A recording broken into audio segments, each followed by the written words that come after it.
नमस्कार दोस्तों, एक बार फिर से स्वागत है आप ही के YouTube चैनल पर। दोस्तों, टाटा की पंच एक बहुत ही जल्दी समय में पॉपुलर होने वाली कॉम्पैक्ट एसयूवी गाड़ी है। सीएनजी के बावजूद भी boot space, punchy engine, safety rating, upgraded features, नए फीचर्स, तो इसी की वजह से पंच की सेल बहुत तेजी से उछल रही है।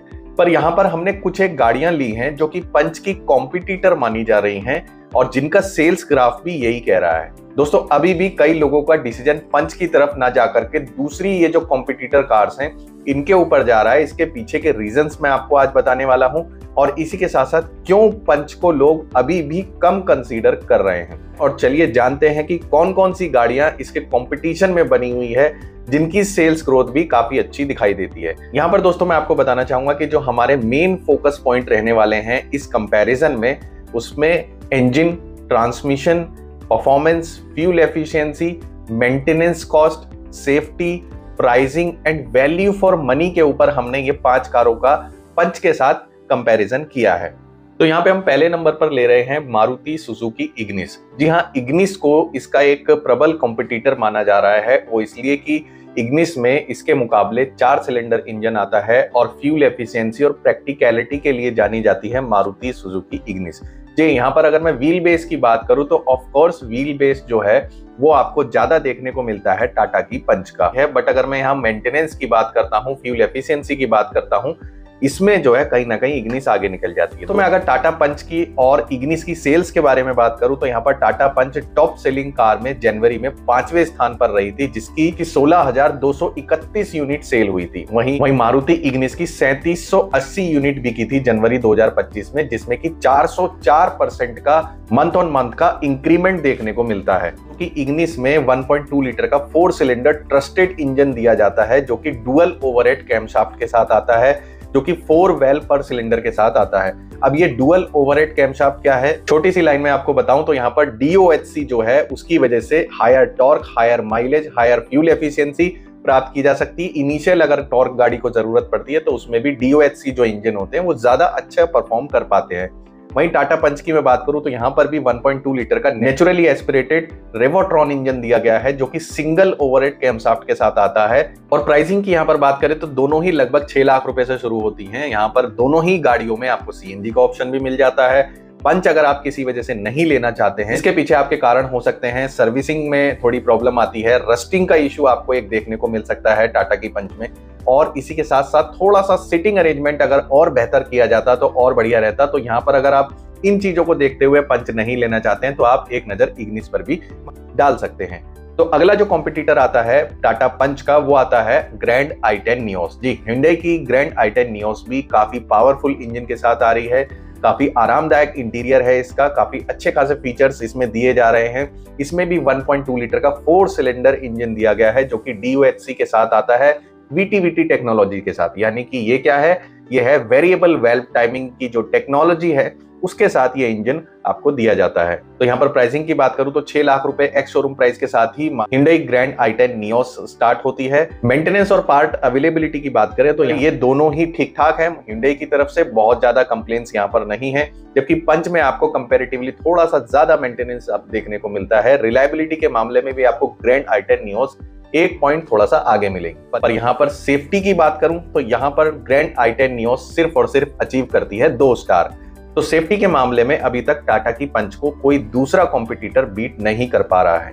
नेक्स्ट जो हमने कॉम्पिटिटर लिया है वो लिया है किया की सोनेट। जी हाँ, वैसे तो ये एक सेगमेंट ऊपर की गाड़ी है पर फिर भी हम कंपैरिजन कर सकते हैं अगर आप थोड़ा सा बजट यहाँ पर बढ़ा सकते हैं। तो दोस्तों यहाँ पर किया सोनेट भी अच्छे खासे फीचर्स के साथ आती है। 1.2 लीटर का नेचुरली एस्पिरेटेड इंजन आता है, इसमें आपको डीजल ऑप्शन भी मिल जाता है और ये मल्टीपल इंजन ऑप्शन के साथ आपको देखने को मिलती है। यहाँ पर किया सोनेट टाटा पंच से थोड़ी महंगी आपको पड़ती है, यानी कि ये 8 लाख रुपए के एक्स शोरूम प्राइस से स्टार्ट होती है, जबकि पंच 6 लाख रुपए के एक्स शोरूम प्राइस से प्योर मॉडल स्टार्ट हो जाता है। पावर के मामले में इसका नेचुरली एस्पिरेटेड इंजन भी टाटा पंच के बराबर पावर जनरेट करता है, पर फिर भी आपको सिटी ट्रैफिक में पंच में सोनेट के मुकाबले थोड़ी सी कम पावर देखने को मिलेगी। और सोनेट भी 5 स्पीड मैनुअल गियर बॉक्स के साथ आती है। माइलेज की अगर मैं बात करूं तो यहाँ पर 18 kmpl का माइलेज है, जो कि ट्रू अगर मैं बात करूं तो 16 से 17 का माइलेज आपको किया की सोनेट में मिल जाता है। टाटा पंच में भी कंपनी 20 kmpl का माइलेज क्लेम कर रही है, पर यहाँ पर भी आपको 16-17 का या मैक्सिमम 18 का माइलेज देखने को मिल जाता है। सोनेट का इंटीरियर आपको पंच के मुकाबले थोड़ा सा ज्यादा प्रीमियम फील देता है। ऑफ कोर्स 2 लाख महंगी गाड़ी है। सेफ्टी के मामले में यहाँ पर फिर से टाटा मोटर्स से पिछड़ती हुई दिखाई देती है किया की सोनेट। यहाँ पर किया सोनेट 3 स्टार ही स्कोर कर पाती है ग्लोबल एनसीएपी में। तो यहाँ पर टाटा का कोई भी तोड़ नहीं है सेफ्टी के मामले में। तो अगली कार हमने यहाँ पर ली है मारुति सुजुकी वैगनार है। स्पेसियस है काफी अच्छी खासी मारुति सुजुकी वैगनार। यहाँ पर 2 इंजन ऑप्शन के साथ आपको देखने को मिलती है, एक 1 लीटर इंजन और एक 1.2 लीटर का नेचुरली एस्पिरेटेड इंजन। दोनों ही इंजन आपको सीएनजी इनेबल्ड मिल जाते हैं, यानी कि फैक्ट्री फिटेड सीएनजी के साथ देखने को यहाँ पर मिल जाती है। इसी के साथ एक इंटरेस्टिंग फैक्ट भी आपको बताना चाहूंगा कि जनवरी 2025 में Maruti Suzuki WagonR top selling कारों में नंबर 1 स्थान पर रही थी। यहाँ पर इसकी 24,078 यूनिट बिकी थी। तो 36% का ग्रोथ मारुति की वैगनार ने दर्ज किया था। पर वहीं टाटा पंच की मैं बात करूं तो 16,231 यूनिट जनवरी 2025 में इसकी बिकी हैं। और अगर मैं ईयर ऑन ईयर ग्रोथ की बात करूं तो -10% यानी कि डी ग्रोथ दर्ज किया है टाटा की पंच ने जनवरी 2025 की सेल में। यहाँ पर वैगनार का कंपैरिजन पंच से करने का और भी रीजंस है। लो मेंटेनेंस, अच्छी फ्यूल एफिशिएंसी, पार्ट की रिलायबिलिटी भी आपको वैगनार में अच्छी मिल जाती है, यानी कि इसके जो पार्ट्स हैं बहुत जल्दी खराब नहीं होते हैं। इसी के साथ अगर इसकी सेल्स को देखें तो यहाँ पर दिल खोल करके लोग वैगनार के ऊपर पैसा खर्च कर रहे हैं। और अंत में आके एक बार फिर यहीं पर वैगनार मात खाती है। जैसे कि बाकी सभी गाड़ियों की सेफ्टी रेटिंग उतनी ज्यादा अच्छी नहीं है, वैगनार भी यहाँ पर 1 और 0 स्टार लेकर के आती है ग्लोबल एनकैप सेफ्टी रेटिंग्स में, जिसमें कि पंच से इसका कोई भी मुकाबला नहीं किया जा सकता सेफ्टी के मामले में। ये हम सभी जानते हैं कि वैगनार कहीं पर भी अगर थोड़ा सा भी टच हो जाती है साइकिल वाले से, बाइक वाले से भी अगर इसकी टक्कर हो जाती है तो सबसे ज्यादा नुकसान वैगनार में ही देखने को मिलता है। तो यहाँ पर हमने पंच का कंपैरिजन किया इग्निस से, i10 नियोस से, सोनेट से और वैगनार से। अगर आप किसी भी कारण से टाटा की पंच को कंसीडर नहीं करना चाहते हैं तो ये सभी गाड़ियां लगभग उसी प्राइस रेंज में आती हैं, सिर्फ और सिर्फ किया की सोनेट को छोड़ करके।